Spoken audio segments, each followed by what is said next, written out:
living with PCOS and being dairy-free for over 16 years due to allergies and inflammation. Angela understands the challenges many face. Today, she aims to empower you with a message that PCOS doesn't need to define you. Offering the reassurance that you are not alone, Angela will share valuable insights on managing symptoms and making progress in your Trim Healthy lifestyle. Get ready to embark on an empowering journey of support and discovery with Coach Angela. Go ahead, Coach Angela. Thank you, Sarah. You make me sound so good. As she said, I'm Coach Angela with Trim Through Grace LLC. I've been a Trim Healthy mama for about 8 years, almost. It'll be 8 years come December. My journey has been shaded with a lot of different things. PCOS is just one of them. But you know what? It doesn't really matter if you have PCOS or if you're struggling with another medical condition. It doesn't define who you are or what you are.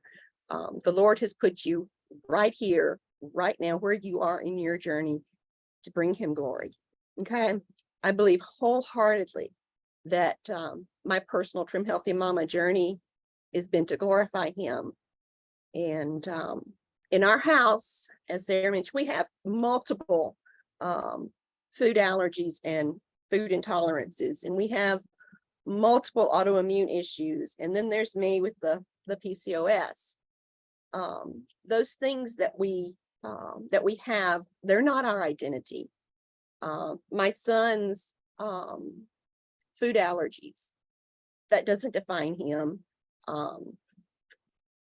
My PCOS doesn't define me. And whatever you're struggling with, it doesn't define you. It's not your identity. It's not a name tag that you have hanging around your neck that just screams, this is who I am, because it's not who you are. Okay. It doesn't have to define you. I've lived with PCOS for 18 years, and through Trim Healthy Mama and some of the various tweaks and things I had to learn along the way, I now know and understand how to manage my symptoms. Managing my symptoms has been key to not letting PCOS define me. PCOS is, for those of you that don't know, it stands for polycystic ovarian syndrome, and it affects 1 in every 10 women. It's not a disease. It's not a virus. It's not something that we can take a pill and get over. It's a syndrome, and it can stay with us well past the childbearing season of life. Most people associate it with the childbearing years, but because of the infertility and the difficulty conceiving that can come with PCOS. But it is a hormone imbalance that will stick with us far beyond that season. And the symptoms that you deal with, you'll be having to manage almost for the rest of your life because of it being a hormone imbalance. Since it's a syndrome, let's start first with defining what is a syndrome. A syndrome is a group of symptoms that consistently occur together, or a condition characterized by a set of associated symptoms. So when I was diagnosed, I had so many questions about my health. I remember I went into my doctor's office and I had 3 notebook pages just full of questions and concerns and symptoms and things that were going on that nothing seemed to be connected. Things didn't seem related to each other. And I really thought I was going crazy. I thought that I was just losing my mind, and being told that I wasn't going crazy, that it was this thing, and it had a name. It was PCOS, polycystic ovarian syndrome. It had a name, and I could go and find out things about it, and I could manage it, knowing that it wasn't all in my head. It was really stuff going on. That was huge for me. Women with PCOS are diagnosed using what they call the Rotterdam criteria. And it's 3 conditions that they normally look for, you'd have two of the three conditions. It's lack of ovulation, which is resulting in irregular periods. High androgens, I'm horrible with some of these words, y'all, which specifically the testosterone will be raised with PCOS. And interesting thing I found, 70% of women that are diagnosed with high testosterone, they usually have PCOS. So 70% of women with high testosterone. I thought that was really interesting.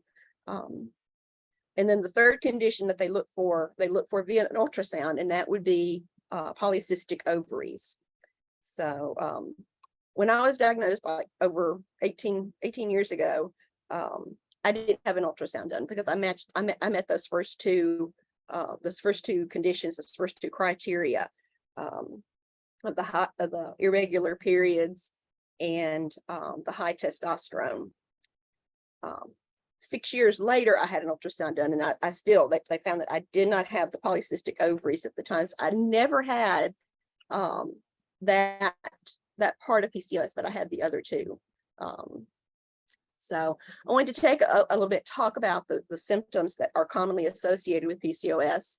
Then I want to get into how Trim Healthy Mama has played a part in my journey and helped me manage my symptoms. So if you think about PCOS as kind of an umbrella, and under that umbrella, you have these subsets. And these subsets are the symptoms, and there's going to be a little bit of overlap between them. But there's four distinct subsets of those overall symptoms. And a lot of times you'll see these referred to as the 4 types of PCOS.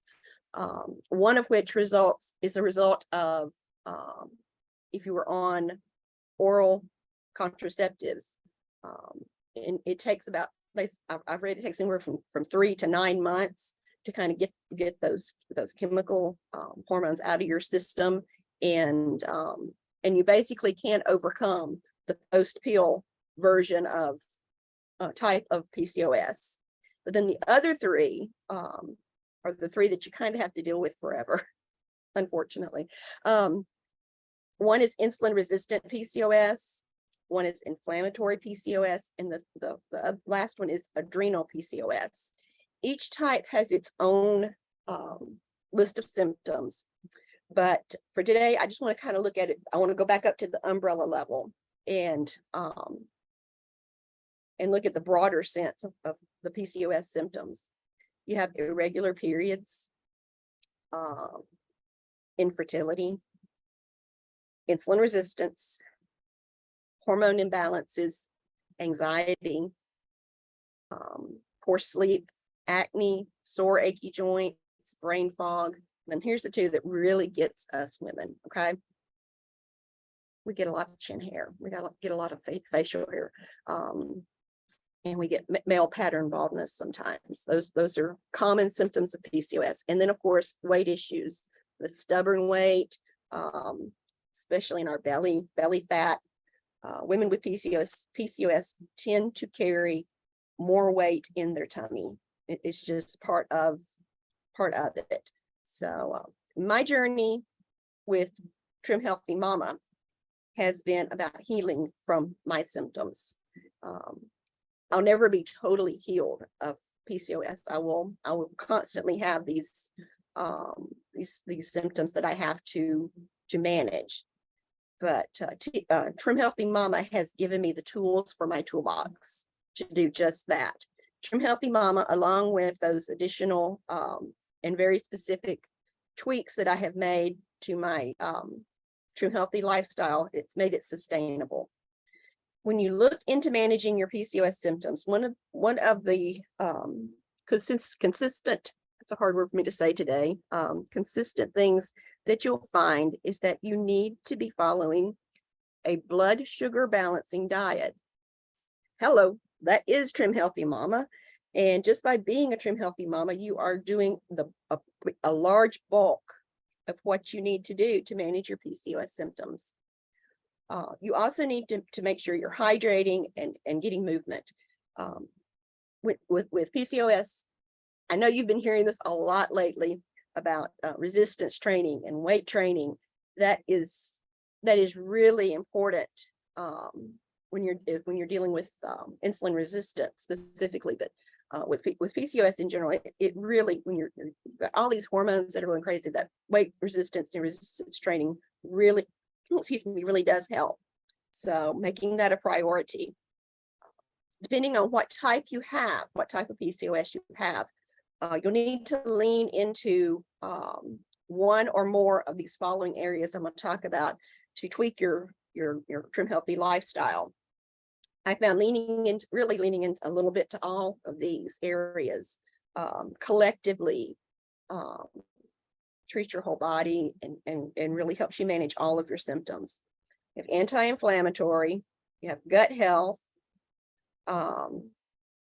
adrenal support, and dietary restrictions, specifically dairy and gluten, but I'll talk in depth about that here in just a moment.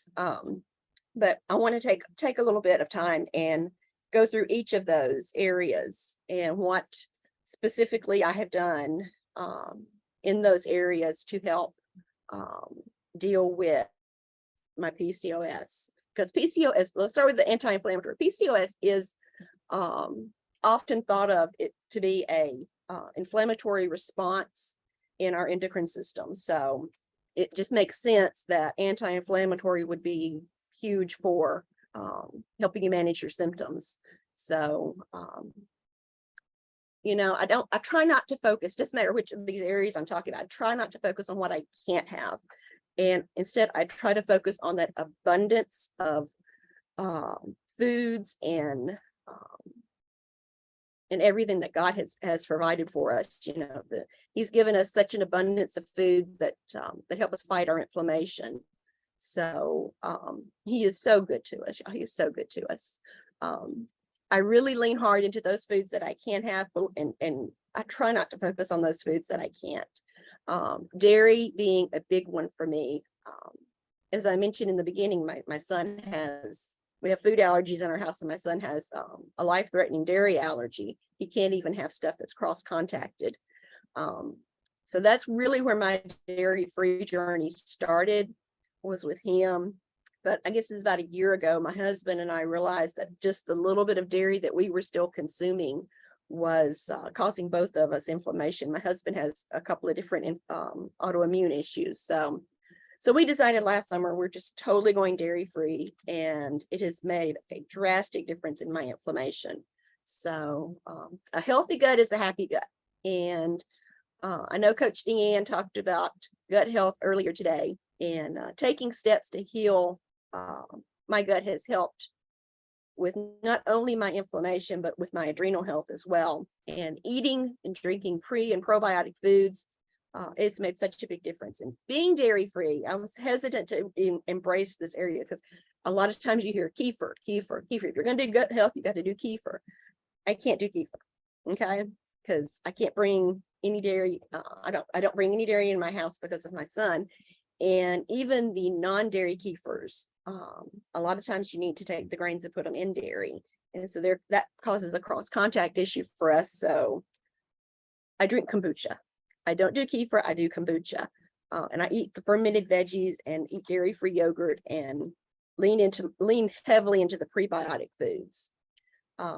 Supporting our adrenals can play a part in helping us manage our PCOS symptoms, especially the ones related to that high testosterone.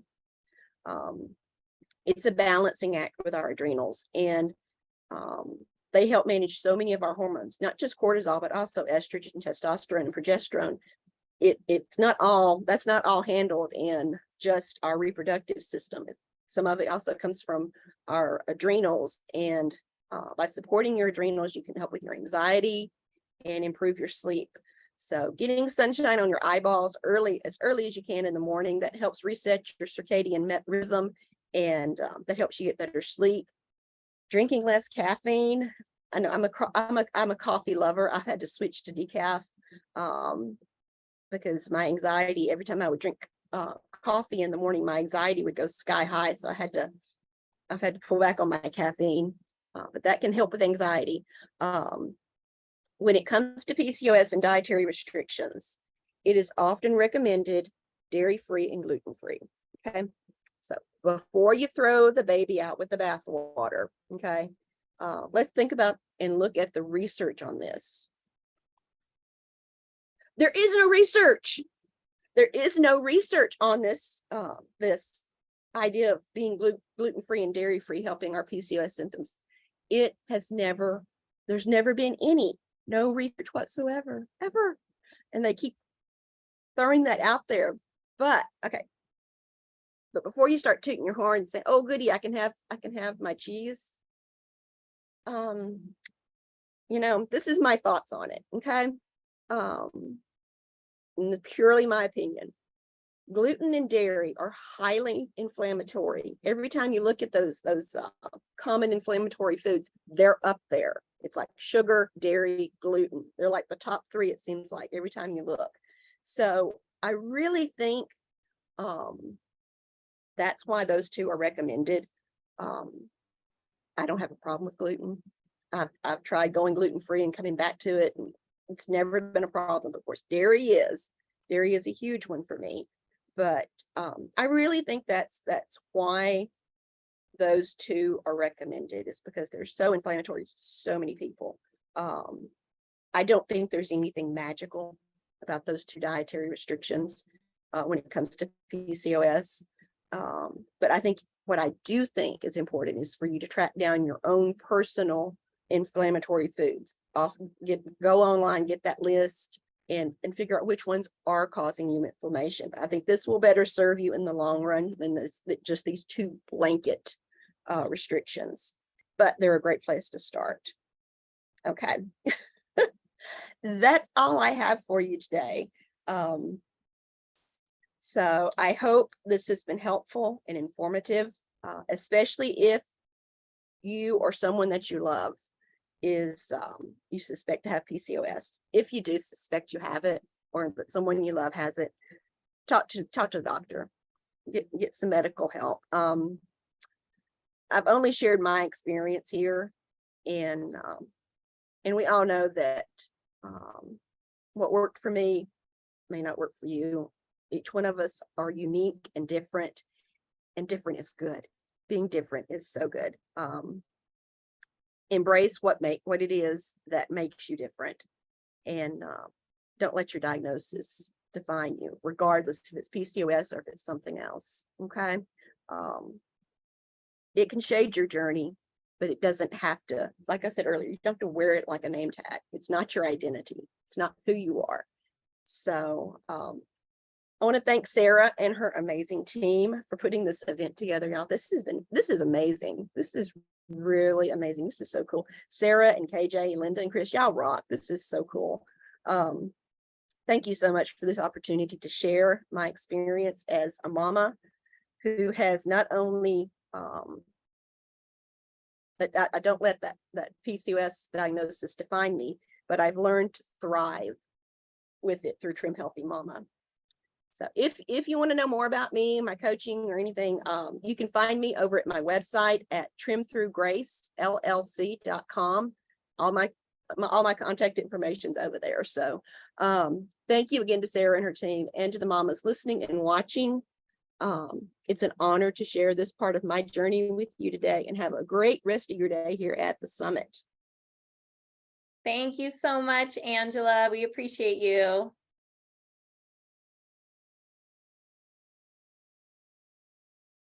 All right, guys. Oh my goodness. Fire going on here.